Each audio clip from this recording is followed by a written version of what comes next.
Good morning guys. So ngayon, tikipin muna natin ang ating mga hinigaan. So nakakapagod dahil yun nga gabi-gabi tayong nag-iipon ng tubig.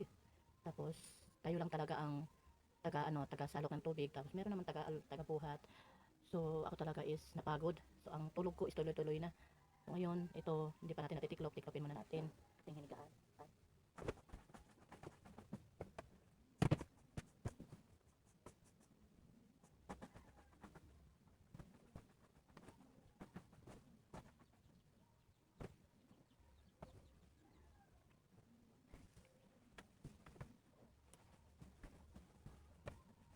Ito lang namin nilagay ano.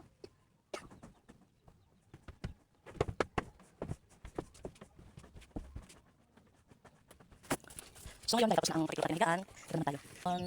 Ito, maghuhugas naman tayo ng mga pinggan. So isang araw talaga itong hugasan natin dahil nga mahirap ang tubig. So inaano na lang natin na yun. At kung sa waray tigda na latanan paghugas. So ito. O yan, ayan, kadami ang hugasan.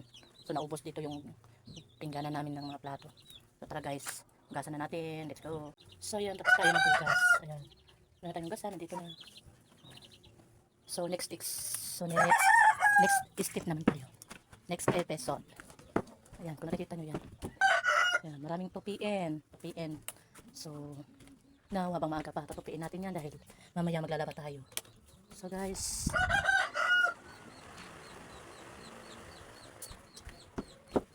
So, mag-umpisa na tayo ng pagtutupi. Oh, ito guys. Tapos na tayong char muna. Okay, so pagkatapos natin mag-tiklop, nag-engage muna tayo, syempre, and then ngayon, I will take a bath na because I'm going to merchandising. Magiging muna tayo guys. Tapos na tayo mamalingke. Ito yung mabilit natin mga panakot. And then, snack muna tayo ng pansit. At ito, paris natin sa pansit. Snack tayo guys. With, of course, hindi yun mawawala. Ito nga pala guys, yung kamatis na nabili natin.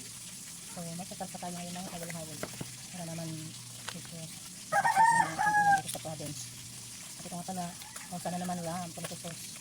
Lalagyan natin siya ng tomato sauce and then sibuyas. Siyempre, hindi mo wala ang sibuyas. So, ang sibuyas. Sarap tayo ngayon. So, naman yan natin. Pinakita ko lang sa inyo ang mga panakot. Wala